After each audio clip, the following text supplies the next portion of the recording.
Well, hello, gang. It's Jeff from G's Gear here today. Down in the shop, my disembodied voice today, so we can take a look at a really cool instrument.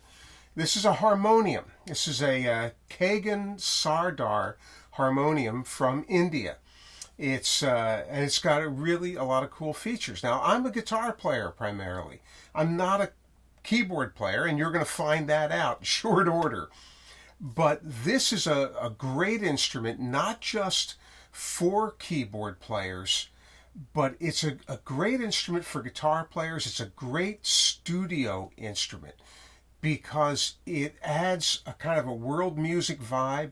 It's got a richness of tone, and it fills things in. It's kind of a it's a kind of a glue that can hold a mix together in a very interesting and unique way.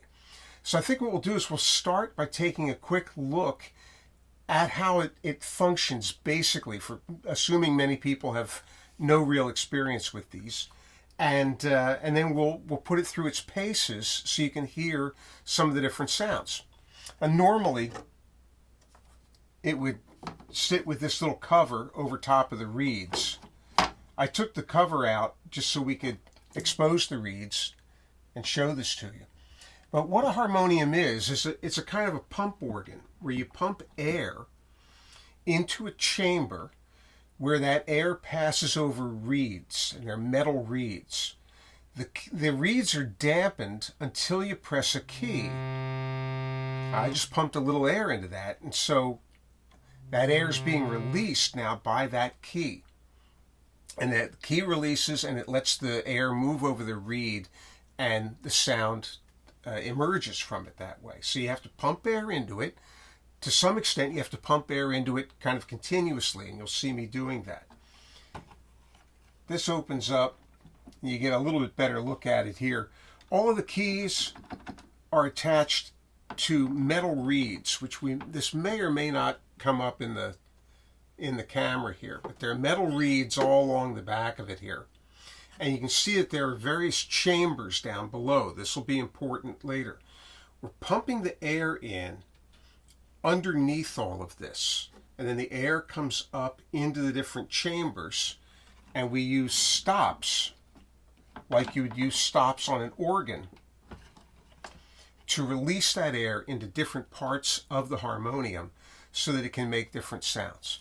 So that's the basics of how a harmonium works. It's a pump organ, metal reeds, air over them, keys.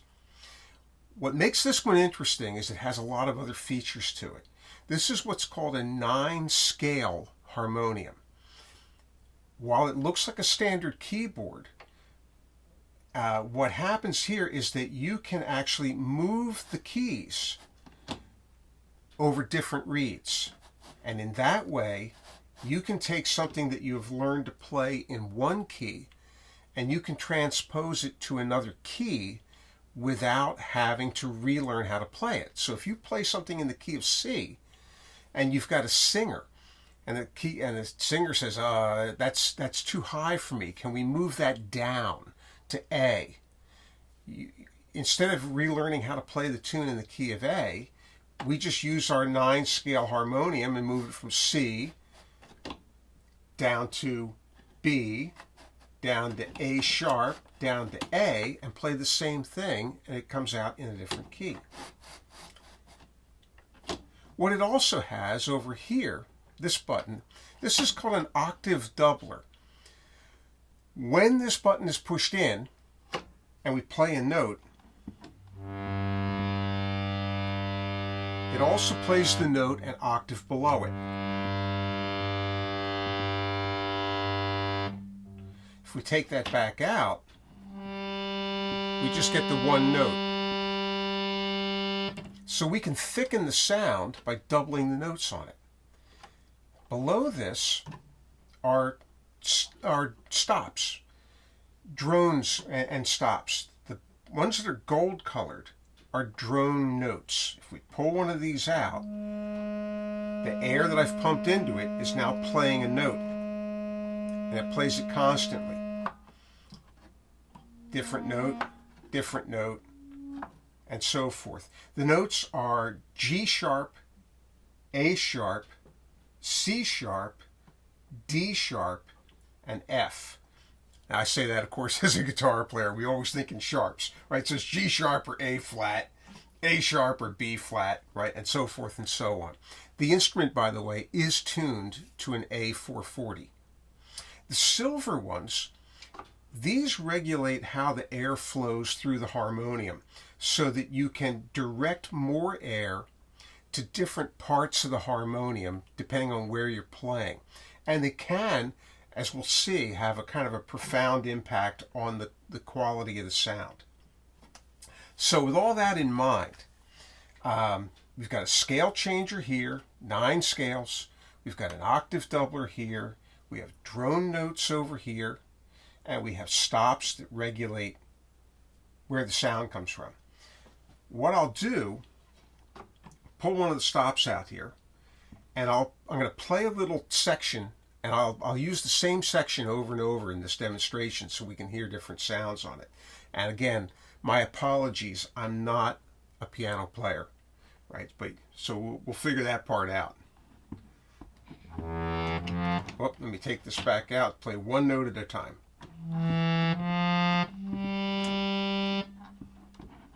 Whoop, wrong one. Here we go. Wait a second. I'm still figuring this out. There we go. Okay. And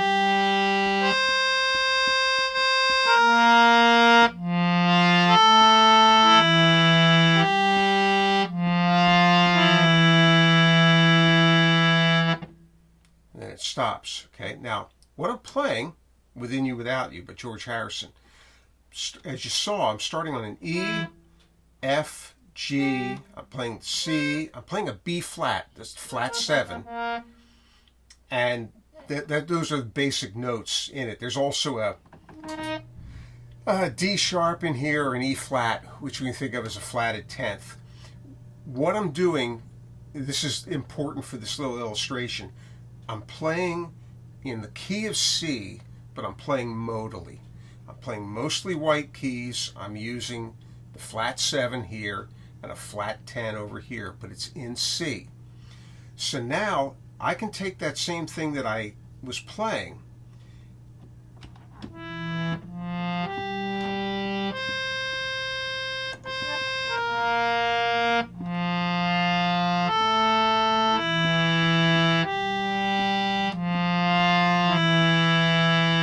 I can thicken it by engaging the octave coupler here.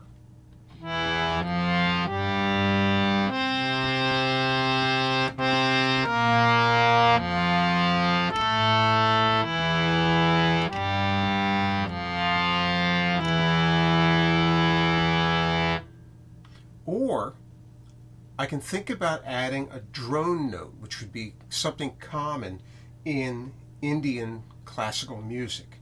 And I can take pretty much any drone note I want, but if I add, say, we'll take the A sharp over here. If I take the A sharp and play just what I played against it, it'll be out of tune.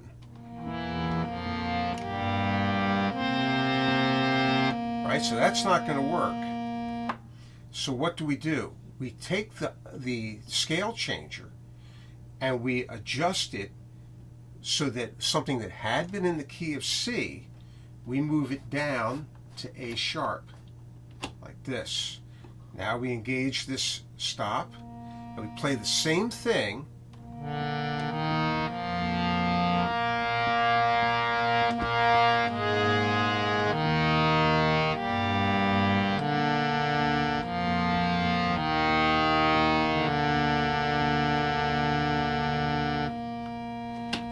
Do it without the coupler.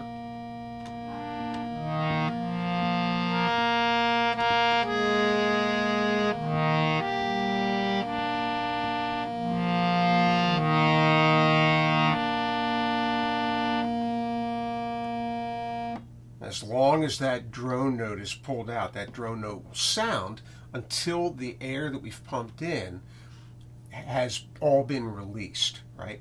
But what I'm pointing out there is that we can use the drone note We can take something we've already learned to play in one key and we can transpose it to another key so that harmonically it works. And we could do that over and over again. This one is, that was the A sharp.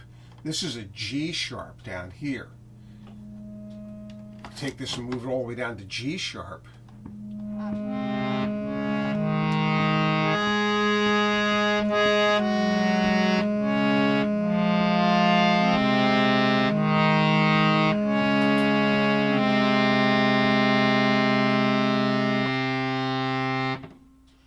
And it stays in key.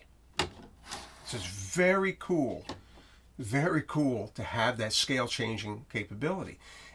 These are typically used, to my understanding, as an instrument for vocal accompaniment, and they're widely used in Indian classical music. But I think you can hear that you could put this behind folk music, you could put it behind jazz, classical music, rock and roll. Texturally, it's really a remarkable instrument. We've got all these different reeds. Now let's just take, we'll just take the thing that we were playing and we'll vary with the silver stops here. We'll vary how much air is moving to what part of the harmonium, and you'll see that that in itself can also make a big difference. Let me see if I can get it to work this way. Some of the notes have to have certain stops pulled out to work right, but we'll try it here. That one needs a stop out. Okay, we'll do it like this.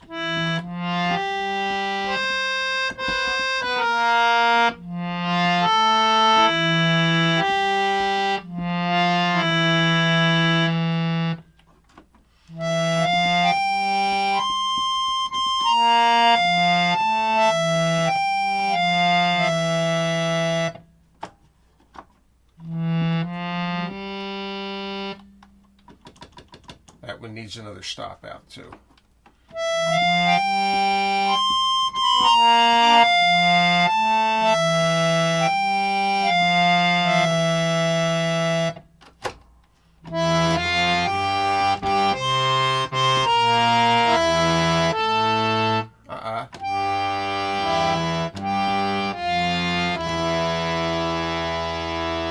There we have, again, coupled notes. You can get a thinner sound, a very pure sound. You can get a more complex sound with octave doubling. You can add in the drone notes in here to get something that's moving behind that. Have someone playing a set of tablas or playing some conga drums or something like that, and all of a sudden you've got the capability of a very hypnotic kind of a world beat music. And I think it's a great instrument to have around. The way the airflow works, you can play this right-handed or left-handed. I'm a right-handed person. If I was left-handed, what I would do is put this side in, open this side over here, and then I could play it with my left hand. Use my right hand on the bellows and play the keys with my left hand. So it works either way. The whole unit is enclosed in a box because this is a portable unit. So this goes back on top, like so. There are latches on the sides. You lift those up, and the unit goes down into the box. And then it has a fitted cover, which I may or may not be able to see my way clear to put on here. There we go. I think. Maybe not. I don't think I got it on right. I can't quite see over here what I'm doing. Where are you there? There we go. And that comes all the way over and latches, and you have a suitcase with an instrument inside. So that's it. That's a 9-scale Indian harmonium. It's in great shape. It has a few issues with little bits and flecks of missing lacquer, but that's all that's wrong with it. It's been pretty gently used. As you see, it just lifts up into place, and open that, and we're ready to go.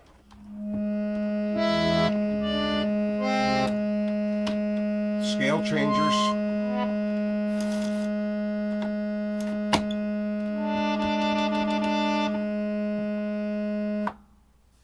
There you have it. Stop by. It's at G's Gear at reverb.com, and I don't know how long it'll last. I think now that we've done a video of it, it's going to attract a little bit more attention. But have a look for it there. If it's gone and you're really looking for a harmonium, reach out to me. I have a couple others in my personal collection. I'm not sure that I'm quite ready to sell them yet, but I might be persuaded. Okay, so here you go. Thanks, everybody. We'll see you again next time.